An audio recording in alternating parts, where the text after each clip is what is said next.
Let's go to Jackson. I think it's Chanute, Kansas. Jackson, is that right? Yes, that is correct. It's Chanute. Chanute nailed it. Yeah. It would be cool if you called it Chanute, but it's cool. Chanute it is. What's up, Jackson? Yeah. Hey, how you doing? I'm rocking on to the break of dawn, dude. Do you go by Jack or Jackson? Jackson. Listen, I have a buddy whose kid is named Jack. That's a dope name. Jackson's cool. But Jack, yeah, my nephew is actually just named Jack too, so that's kind of fun. Oh, that's cute. You have a family member who likes you? Yeah, I guess. My siblings don't even name their pets after me, but whatever. All right, so what's up?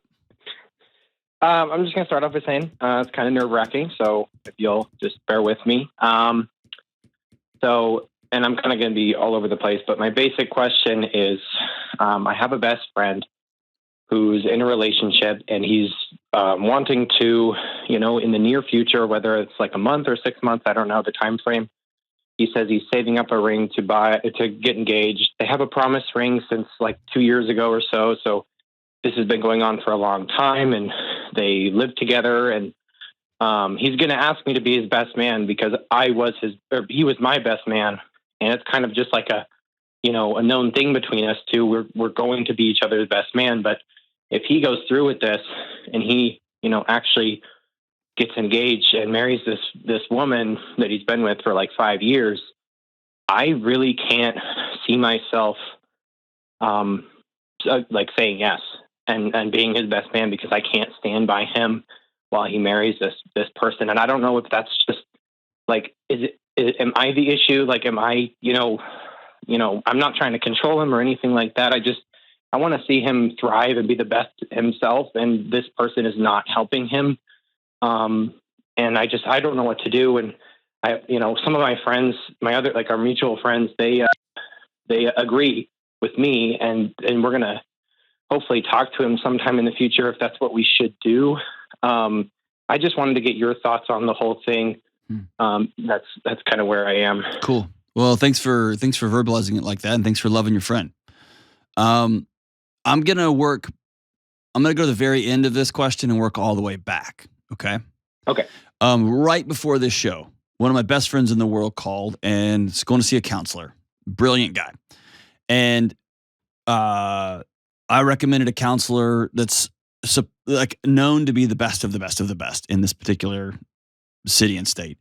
And so my buddy went and met with the person, and they hit it off. And then this person said, "Hey, I'm not taking any new clients, but I'll take you on. We'll figure this out. I'm going to send you on my price sheet, and you're going to have sticker shock." And sticker shock is the understatement. Very, very expensive, wildly expensive. And you got to pay 6 months all at once, like, right? But this guy's world class. And so my friend called me back and was asking all kinds of, like, do you think he's like charging like this? And I checked up the academic credentials, and I looked at this, and I was checking this. And finally I said, "Hey, whoa. Who cares? Who cares?"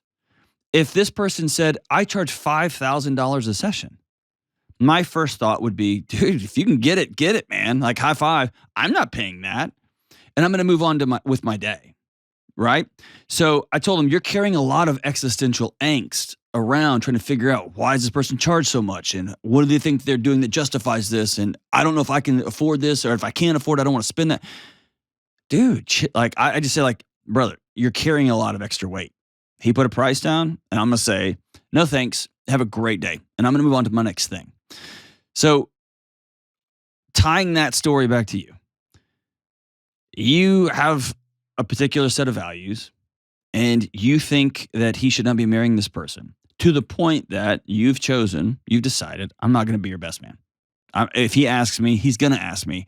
I am going to say no. And so there should be a period at the end of that sentence, because you know what's going to come on the back end. He's been with this person 5 years. He's not going to magically go, "Oh my gosh, why? You don't like her?" And then he's going to change his whole life. That's not going to be that's not why you're saying no. You're saying no because I can't participate in this, not to try to get him to change his mind at the last second. So whatever he does on the back end will screw you then, forget you. We're done. Like, I'm not hanging out with you anymore. You're an idiot. That's his choice. You make a grown-up decision. He gets to make a grown-up decision. And you can weep be heartbroken, be sad, all that kind of stuff. But you can't save your friend like that if he hasn't invited you in. So I would make my values decision and stand on my values. Now, getting a little bit closer to right now, the part of me, like I've got a couple of close buddies.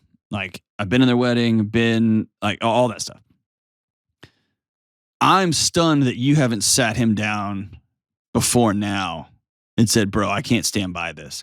Or let me ask you this question. Why are you waiting until he asks you to be his best man to let him know where you stand? That seems abjectly not cool.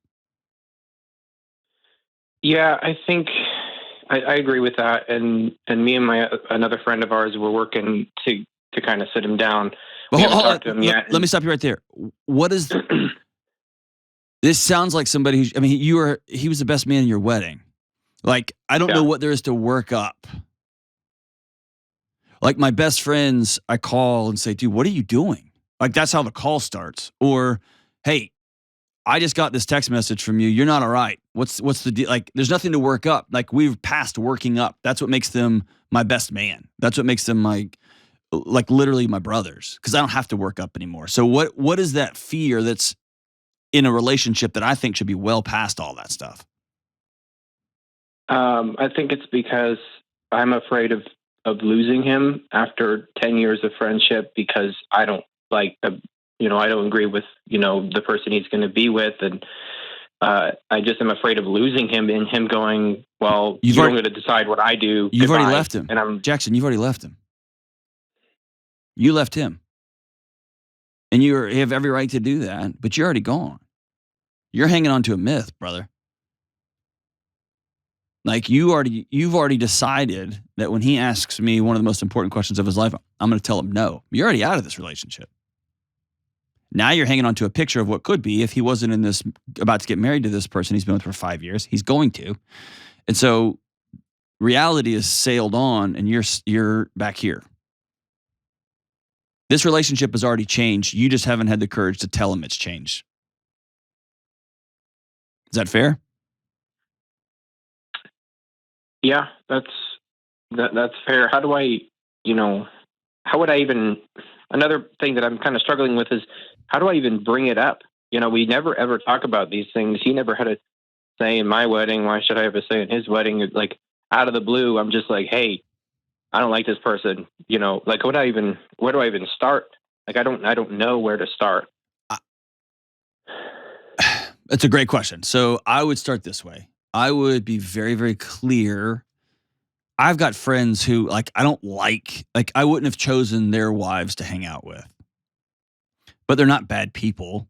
They might be too loud or too quiet or too weird, or they don't think I'm funny and I'm the best, right, Jack? Like I don't have, they wouldn't have been my first pick, but they're great people. They're good human beings. And I don't mind my kids playing with their kids, and they're great moms. They're great partners to my friends. So ask yourself, do I just not like them? Or here's 2 or 3 or 5 or 10 ways this person is harmful, completely dishonest, cheats on you, forces you to do things that I'm watching my friend wither on the vine. You used to be like this, and this person has taken this from you. I've watched it. I've had a ringside seat to this. So I would be very, very clear about what my objections to this other person are. And so that's spending time with yourself. And I wouldn't even do this with another buddy. I would be very clear about this with myself. What is it that I feel so strongly about that I can't be involved in this relationship at all? I don't want to be in that picture that's going to be taken at that wedding. The second thing is I would sit down with my friend, and if you bring somebody else to this type of conversation, it's going to feel intervention-y or gang up, like you're ganging up on him. I wouldn't do that. I would, if I had this kind of relationship, I would tell him, hey, I failed you, brother, because I haven't told you the truth for a long, long time. And I should have told you a long time ago, and I wimped out, and then it just got down the road, and so here we are. I've watched, and that's where you're going to have that list. I've watched my friend wither away. I've watched my friend get further and further away from the guy I've known for 10 years. And I should have called it out a long time ago, and I didn't. And I can't sleep at night knowing how much I love you and you're my friend of a decade without speaking my mind. And I know this might cost our friendship, and I hope it doesn't, but I've got to be honest. And that's how I would do it. I would own the fact that you should have had this conversation 3 years ago, 4 years ago, 5 years ago, and you didn't. And so here we are, right? And just know your friend is going to have a incredibly hard choice, maybe. It may be a very simple choice for him. He may say, oh, thank God somebody finally said something. Or he might say, well, you just opted out of my life, brother. Go on about your day because I'm marrying her. And cool. You know what I mean? Yeah. Yeah, I've ran those scenarios in my head, and What do you think's going to happen? What are you scared of? It's bigger than you think he's just going to walk away from a 10-year friendship. I mean, that is basically the whole thing is I come up to him, and after 5 years of not saying something, I'm like, hey, here's the facts. This is how I feel. And he goes, well, then I don't want you in my life anymore. And I lose, we play games together all the time. We're constantly texting each other all the time. We send each other videos, funny videos, and our relationship is just so awesome. But Jackson, it's not, because it's not a real relationship, because you're not being honest with him. You're not telling him the truth, and you haven't for years. So y'all might share laughs. And I've got lots of associates, people I've known for 2 decades, 3 decades, that I share laughs with, that I text funny pictures back and forth to, that are on long text threads. But they don't know when my marriage goes sideways. They don't know when I screw up as a dad. I got 4 or 5 men that I talk to about that. 4 or 5 men, 1 or 2 women. And those women are connected to those men. Like there's very, very few people I talk to about that stuff. And whether you believe that or not, this guy isn't that guy, because you've sat across from him for 5 years and kept a huge secret from him. And so to preserve that relationship, at some point you come clean. At some point you sit down and say, dude, I should have told you a long time ago, and I'm sorry. I screwed up. And I know this is going to alter things between us. And I know you're going to have to do what you want to do. But here's what I will lay out. Here's what it is. Here's what it is. And for everybody listening, I want you to, I'm intentionally not asking him what the things are, because I don't want all of us having a ringside seat into, that's not even that big a deal, or, oh my gosh, what? He's got to make his call outside of like physical or psychological abuse, right? Outside of that, he's got to make his own call. This is just against my values, and I can't be a part of this thing. But I need you to get out of the fantasy, Jackson, that you have this great killer relationship, because it's not. It's built on a house of dishonesty. And so it's time to come clean. And it'll be hard. If you have to write it down, but it's time to come clean. And let's start building the relationship that you actually think you have. Let's be real with it. And then let him make a grown-up decision. Let the cards fall as they fall.